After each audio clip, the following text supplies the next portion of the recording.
The mystery of the semi-detached, Edith Nesbit.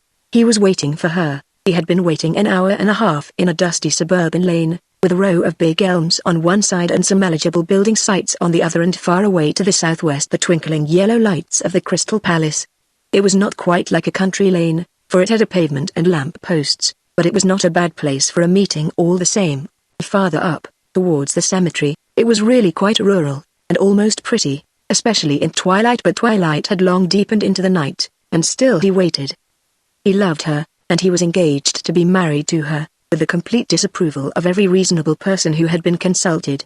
And this half-clandestine meeting was tonight to take the place of the grudgingly sanctioned weekly interview, because a certain rich uncle was visiting at her house, and her mother was not the woman to acknowledge to a moneyed uncle, who might go off any day, a match so deeply ineligible as hers with him. So he waited for her, and the chill of an unusually severe May evening entered into his bones.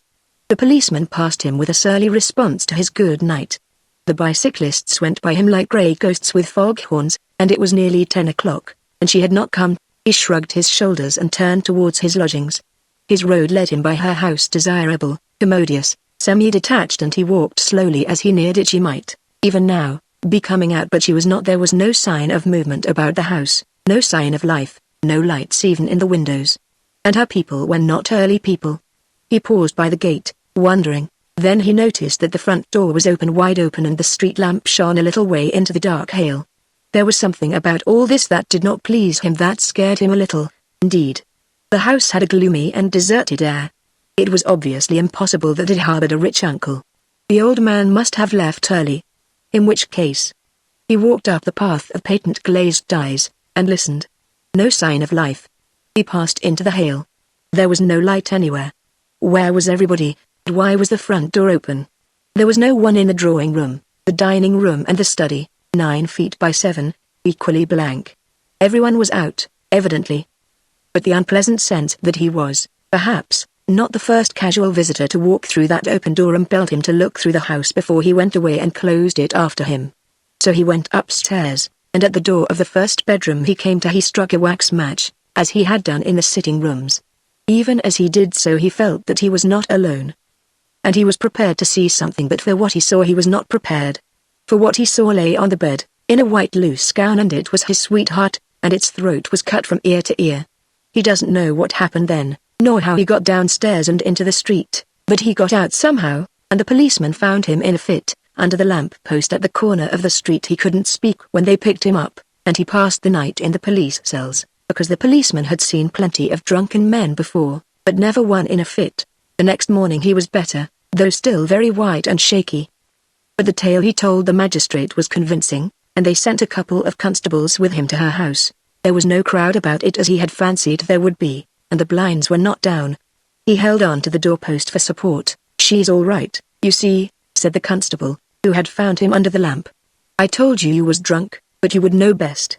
When he was alone with her he told her not all, for that would not bear telling, but how he had come into the commodious semi-detached, and how he had found the door open and the lights out, and that he had been into that long back room facing the stairs, and had seen something, and even trying to hint at which he turned sick and broke down and had to have brandy given him. "But, my dearest," she said, "I dare say the house was dark. We were all at the Crystal Palace with my uncle, and no doubt the door was open, for the maids will run out if they're left. But you could not have been in that room, because I locked it when I came away, and the key was in my pocket. I dressed in a hurry and I left all my odds and ends lying about." "I know," he said. "I saw a green scarf on a chair, and some long brown gloves, and a lot of hairpins and ribbons, and a prayer book, and a lace handkerchief on the dressing table. Why, I even noticed the almanac on the mantelpiece, 21 October. At least it couldn't be that, because this is May. And yet it was.